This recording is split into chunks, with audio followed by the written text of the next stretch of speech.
One of the many qualities of Allah Ta'ala is Halim. What does Halim mean? Allah Ta'ala is a forbearant. Allah is one who perseveres, who despite having the ability of punishing, penalizing, destroying, yet Allah withholds Himself.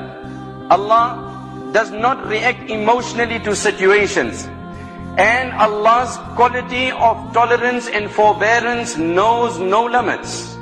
Allah's tolerance, Allah's forbearance allowed the statements of Nadar ibn Harith that, O Muhammad sallallahu alaihi wasallam, if you claim to be the true prophet, we are openly violating what you say, as you have warned us that Allah is capable of sending down the sky to collapse on us. We now challenge you, do it and show it to us.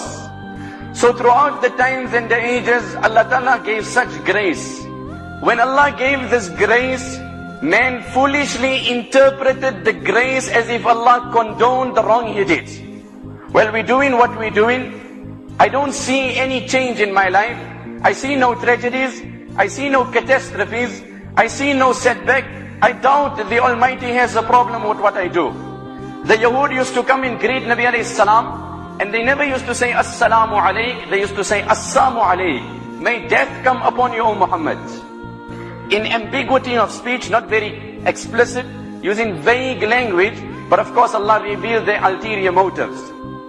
Then they used to go on and say, if he was a true prophet, the Almighty would have punished us for invoking curses upon him. We repeatedly curse him, yet no tragedy comes upon us. I guess he's not a prophet. Why doesn't Allah punish us for what we do? They said, if Allah had a problem with what we did, He would have prevented us. Why hasn't He divinely stopped us? Allah Himself says, oh man, you are doing such wrong. But I also have certain visitors. And because of those visitors, I'm not destroying you. Who are the visitors of Allah? Listen, humanity in its entirety. If it wasn't for those white bearded people, the words of the hadith, لَوْلَا رِجَالٌ خُشَّ وَصِبْيَانٌ رُضَّ, and those innocent children that have been suckled by their mothers, رَضِيٌ وَبَهَائِمٌ رُدَّ, and the innocent animals in the jungles, these are my visitors. If it wasn't for these categories, لَصُبَّ عَلَيْكُمُ الْعَذَابُ صُبَّ, never mind one tsunami, I would have poured my azab on you every moment of yours. These are my visitors, and because of them I have withheld my azab. But your every action justifies and provokes my anger. There is none that is more tolerant and more forbearant than Allah. They associate partners unto Allah. Yet Allah sustains them, nourishes them and gives them help.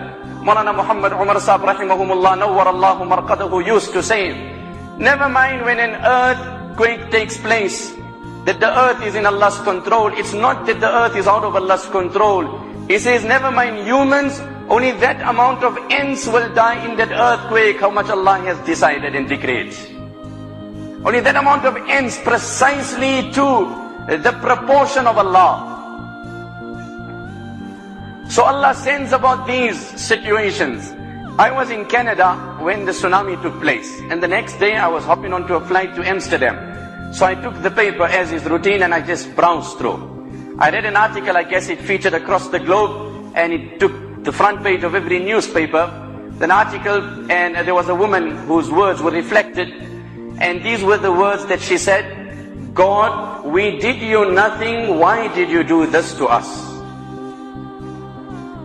Wal-'iyadu billah. We did you nothing, why did you do this to us? The calm oceans, the passive water, the wonderful breeze, the smooth ripples of the water, and when the order of Allah came, when the fire will emerge from the oceans, when that innocent child who was buried alive, in present day terminology, who was aborted, will be given life. What was the crime you committed that your parents mercilessly killed you? Allah speaks about what will happen to this water, how rough it will become.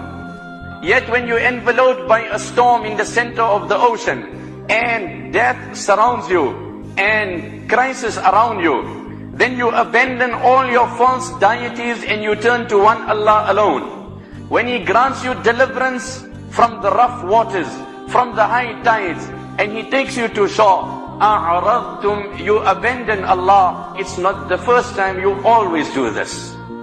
One brother said, now when I was in Cape Town, he says, I went for my holiday and I was at the ocean, and when this thing happened, I realized it, and from that day onwards, I caught my ears, I will never go back to the waters. Do you think you're only in His control when you're in the water? Don't you know this land also belongs to Him? This land also belongs to Him. If this is what the water can do, the land can do the same. It's His command. Or He can return you back into the water and bring back the same crisis upon you. So occasionally Allah Rabbul Izzat sends these situations to revive man, to awaken man.